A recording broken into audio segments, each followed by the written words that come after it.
Welcome back to Coin Sense and Nonsense. Today, I've got something different and actually unique. This is a Un Sucre or Un Sucre from Ecuador. It's a silver coin, 90% silver. It's like the size of a silver dollar. Minted in Birmingham, England at the Heaton Mint.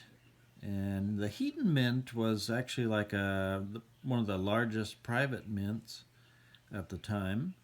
The Royal Mint was the main mint in England, but the Heaton Mint had started a little side venture. They bought some of the coin presses from another mint that kind of went down the tubes there, the Soho Mint. And they started producing coins for other countries, Russia and a lot of the South American countries.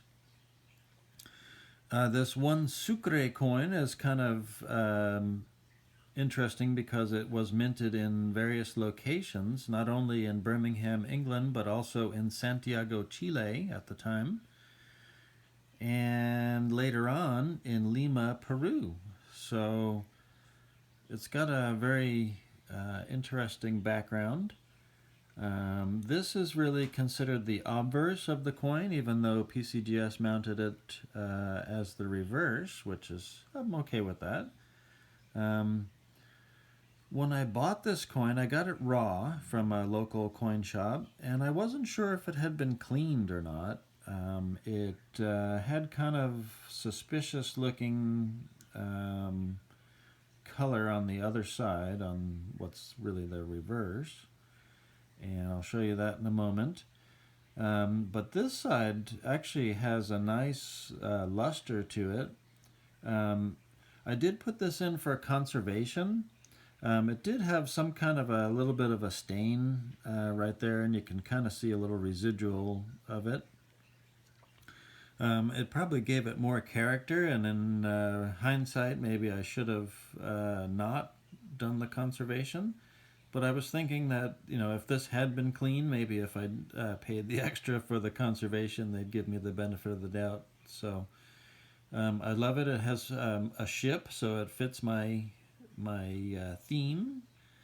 Didn't intend, like I said, I didn't even know what this coin was. I just grabbed it because it was cool and it was silver, and at the time silver prices were going nuts. So anyway, I submitted the coin and I was kind of thinking, oh man, is it going to be details graded coin here? And so anyway, this guy here, he's Antonio Jose de Sucre, and it's interesting. He was never like president of Ecuador.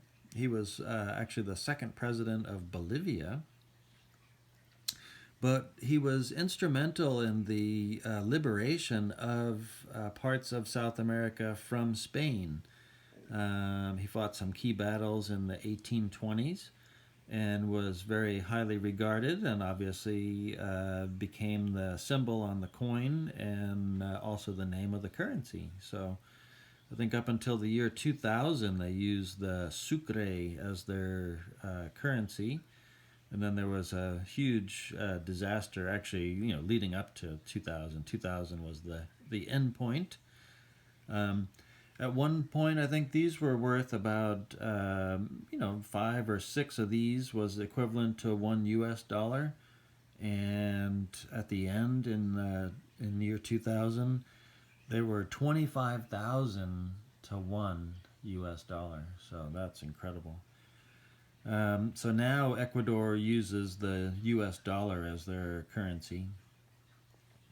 So, as I was saying earlier, these were minted between 1884 and 1897, or if I didn't say it, that's the deal. There were none minted between, after 1884 and then until this one in 1888. And there were 100,000 minted of this one from the Heaton Mint. and I forget exactly how many from the Santiago Mint, but more than that. I think close to 300,000, or maybe 285,000. I don't know, something like that. Pardon me. So anyway, let's get the drama over with. So I thought it might have been cleaned, and I just recently got this back, and I thought about doing like the whole reveal of all the coins I submitted, but this one seemed interesting enough, and I wanted to give it its own showcase. Oh, shut up already. AU55, and I was super happy with that. So it turns out, in checking all the details now, this is the only coin that's is population 1. There's none higher of this particular year. So that is cool, or at least from Heaton Mint.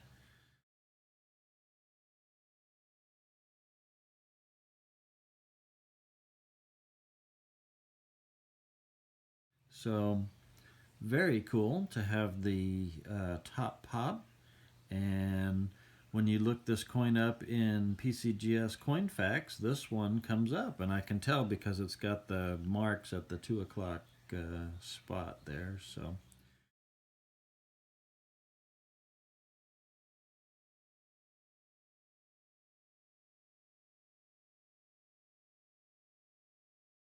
that is kind of cool. So I forget if I said it's probably like a $200 value coin, but maybe more now since it's the only one like it, or at least graded that way. So I think I've rambled long enough. I thought it was cool enough to share with you. So I hope you enjoyed checking it out, and I thank you so much for watching Coin Sense and Nonsense. I think maybe next time we'll look at something that's actually from Peru. Anyway, until next time, bye. Bye.